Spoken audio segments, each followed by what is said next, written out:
আসসালামু আলাইকুম। দেখেন তো এই জিনিসটা চিনেন কিনা। তো যারা 10 সেকেন্ডের ভিতরে চিনে গেছেন কমেন্টে জানেন যে জিনিসটা কি। আর যদি চিনে যান তাহলে তো অবশ্যই খেয়েছেন। বর্তমান জেনারেশনে যারা আছে তারা তো আসলে এটাকে কি নামও বলতে পারবে না, জীবনে খাইছে কিনা সন্দেহ আছে। তো এখানে বলি এটা হচ্ছে গুড় আর মুড়ি আর চিড়া আছে, আর এটা হচ্ছে গিয়ে জ্বালার যাও বলে আমাদের এদিকে। তো এটা আমার আম্মু অনেক আগে আগে ছোটবেলায় প্রায় সময় এটা করে খাওয়াতো। তো আজকে এটা আমার চাচাতো ভাই আলামিন ভাই ওমান প্রবাসী, তাদের বাসায় কতটুকু করছে।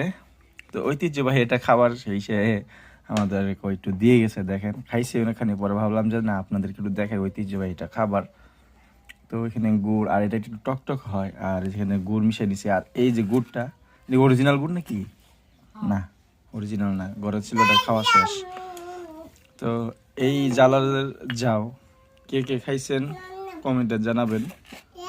এটা হচ্ছে আমাদের ব্রাহ্মণবাড়িয়ার ঐতিহ্যবাহী একটা খাবার, পাশাপাশি কুমিল্লাতেও কিন্তু এই খাবারটা খায়।